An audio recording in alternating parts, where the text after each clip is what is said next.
Bob Gillette, the American saxophone player, really stood out. He was like my mentor, really.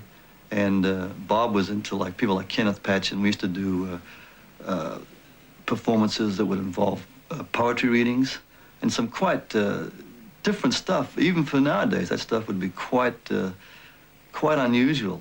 You know, reading Kenneth Patchen poems and actually playing music that was like not chordal music in the normal jazz sense, but quite 12-tone things, and just very experimental. It was a very experimental period.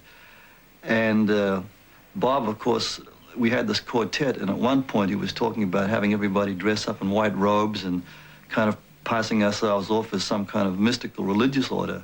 You could ask him all sorts of questions, and he always spoke in mysteries to me, and yet we really tried to plumb those things. He played the answers on his saxophone, and how he lived. He lived very simply. Baked beans and a joint, a bottle of scotch. I don't know how he did it.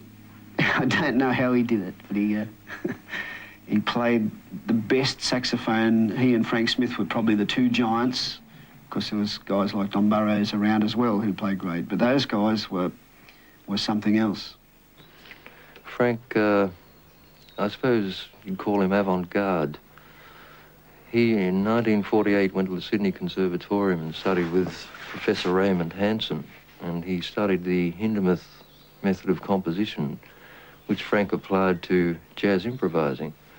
And in the time that everybody was sort of finding bebop, Frank was out on this new level, and it wasn't greeted too well. He was a bit of an outcast, and guys would turn up their nose and not like it at all. It was the last afternoon of the Oscar Peterson season at the Embers, and Peterson loved Frank Smith's playing. And the house band was playing I Could Have Danced All Night, and the Peterson trio just crept up on stage, and it just swapped over without losing a beat. And, you know, the effect was immediate. You could see Frank, he didn't even open his eyes, he just kept going, and some of the most incredible jazz saxophone I've ever heard still was played that day, but was never recorded. Benny Carter was next in at the Embers after the Peterson trio, and he stormed into the Embers and he said, "Where's this Frank Smith guy who's going to blow my ass off?" He said. Peterson had gone back to the States and told Benny Carter, "When you get out there, there's a guy who's better than you." Peterson loved him.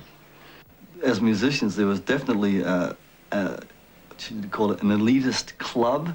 We really considered ourselves to be somebody very special.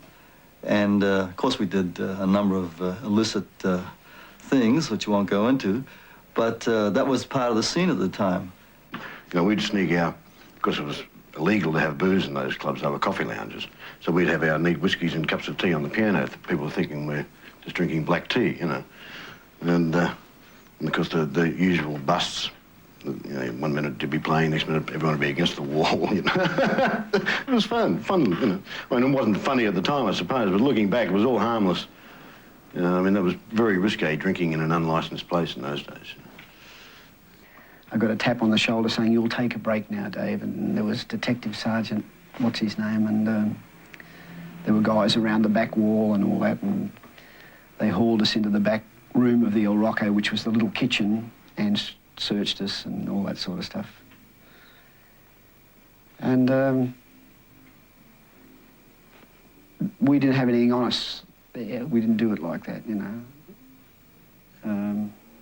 I smoked at home, basically, and practiced and listened to a lot of music. I listened to an awful lot of music and played an awful lot during 12 hours a day, you know.